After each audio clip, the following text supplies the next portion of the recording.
Hey Billy, happy Sunday night, coming to you from the live recording studios of the DS602. We got the night off here, taking a break from that Bakken crude run, and tied up here at City Dock, got the night off, got a chance to share with you what's going on with me and Debbie, and what we're doing this new season of our life, working towards helping pastors and ministry leaders just to be fruitful where they are. So I want to thank you for what you do on the Eastern Shore there with the Little League, and there's so much value that you're putting in there.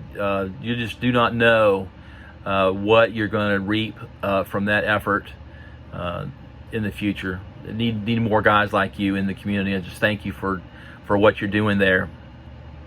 So let me just set a backstory here, then I'll share with you about Standing Stone. Back in 2012, Deb and I were going to a country church in Chesapeake, and just doing the American thing, and she was leading women's ministry, and I was a deacon and teaching Sunday school, and that was part of our life, and trying to live it out the best we could. And we had a chance to go to Argentina on a missions trip, a multifaceted trip, big team, 14 people. Going to do some street evangelism, preach in some churches, do some outreach, some construction, really, really big trip. And I went on that trip excited to go, but I went with the wrong frame of mind because I was looking at it for what I could do, not so much what God was going to do through me.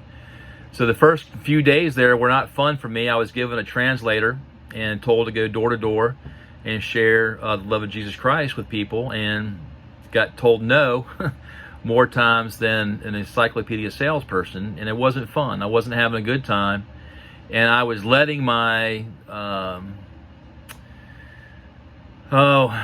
emotions, I was wearing them on my sleeve. I wasn't very happy, and I let people know about it. And so halfway through the trip, Debbie called me out, and she said, honey, it's not about you. It's about sharing the love of Jesus with these people. And so you got to get over yourself. And that was hard to hear. But Holy Spirit was right in there with her, and convicted me that morning. Broke down, cried, repented, asked for forgiveness from my team.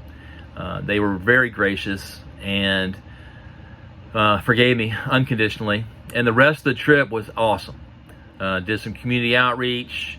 Got a chance to preach in some churches. Translators must have did a great job because they were very good messages, well received. But it came down to the last night on that trip, and I was going to a house church, and I thought it was going to be just like all the other ones, just share and teach, but it was different. This was come meet the American night, because you're American, you're famous, even though you're not famous. And so it was sort of like Santa Claus or the Easter Bunny, sit in a chair. They sat me in a chair and put a chair across from me and paraded people through. And I got to meet them and hear their story, and they got to meet me, and we just talked, and it was a good night, met some great people. But it boiled down to the last night. The last person, her name was Marta, is an older woman, and she had had a hard life, very bitter, lost some things in her life, and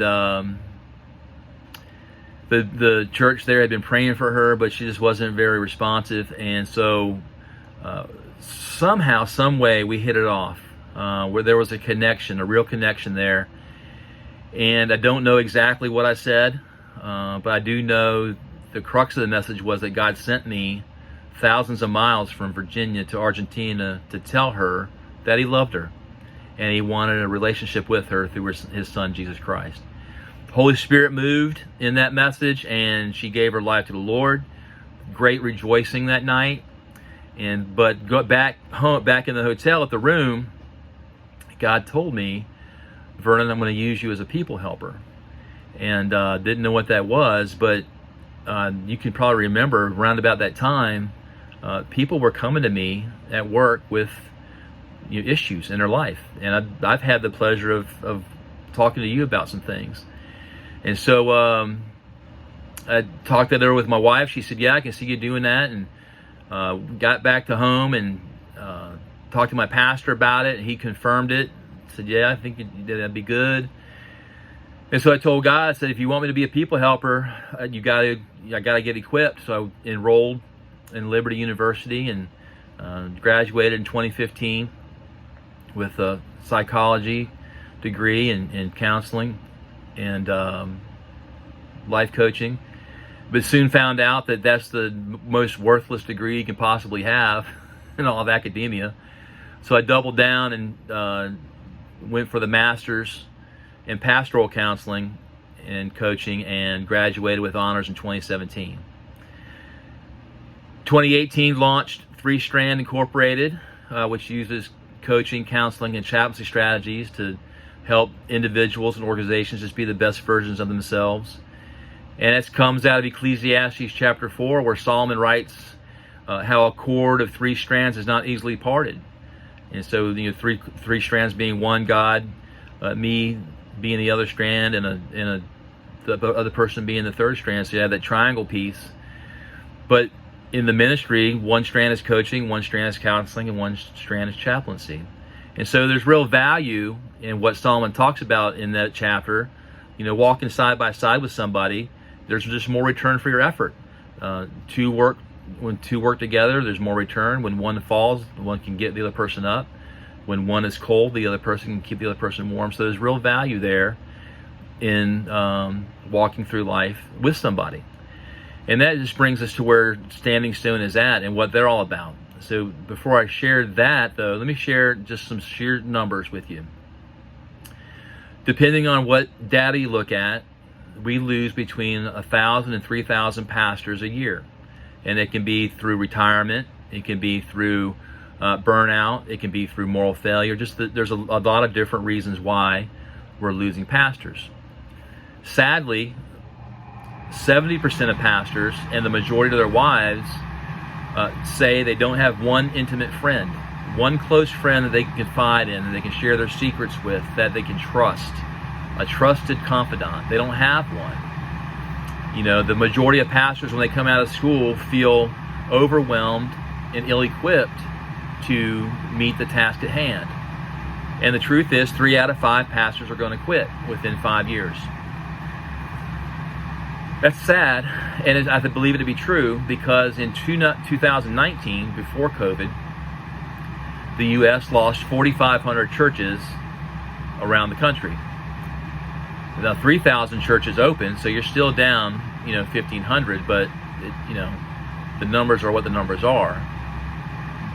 But in 2022, post-COVID, CBN has reported that nearly 290 million people have given their life to Christ for the first time. Now, true, that's globally, and mostly in India and China and some other places, but a lot of those are in the United States. But interestingly, before COVID, those numbers never got over the hundreds of thousands. They didn't approach 1 million. So God is outpouring His grace and mercy on the population globally, but we're losing pastors. And so that's where Standing Stone steps in. You see, Standing Stone was birthed out of tragedy 20 years ago.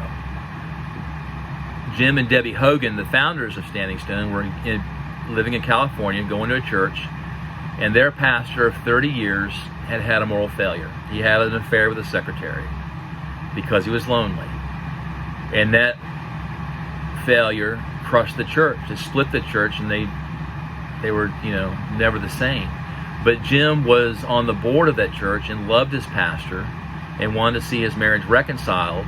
So what they decided to do was sell their house in LA, buy a ranch out in Colorado, and call it Standing Stone Ranch, with the sole intent of bringing pastors and ministry leaders for a 1-week intensive, either facing burnout or moral failure, and just try and get the wheels back on the cart, give them the best care they could, and send them on their way. And they were successful. That pastor reconciled with his wife. It took some hard work, but they realized they were just scratching the surface. So they had some other people with like means who had some vacation properties, and they started having these 1-week intensives all around the country. But again, they were only scratching the surface. So 15 years ago, they kind of altered course and started Standing Stone Ministry.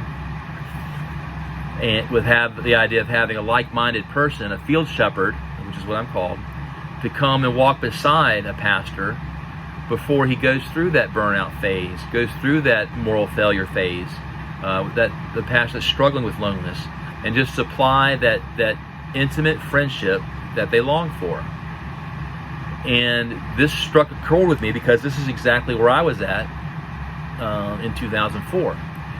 You see, in 2001, I left Fane Brothers the first time to go to work for the Fellowship of Christian Athletes. And starting out, I was just a regular field rep working with, middle school kids, high school kids, college students, just doing ministry and having a blast doing it. Well, our director left, excuse me, in 2004, and I got pushed up into that role, and I wasn't ready for it. I was a crappy leader, didn't know how to lead, and it was a very dark time in my life. It was the darkest time in my marriage to Debbie. And so it boiled down to either A, leave ministry, or B, lose my wife. Well, I chose my wife, and it's the greatest decision I ever made. But I think back, what would it have been like to have somebody walk beside me and help me through those times? I might have stayed in ministry to this day, but I don't know. But God had a plan, and that plan is where I'm at now. So Standing Stone Ministry, the goal is to see every pastor and ministry leader just be healthy where they are, physically, mentally, spiritually. And because we believe that a healthy pastor leads to a healthy church leads to a healthy families lead to healthy societies and healthy communities. And I think you and I can agree we need some help in our communities and in our families.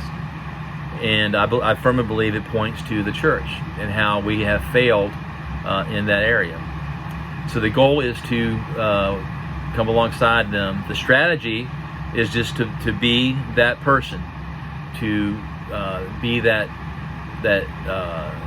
trusted, confidential relationship that a pastor or a pastor's wife can share their struggles, can share their life with, and just be that intimate friend.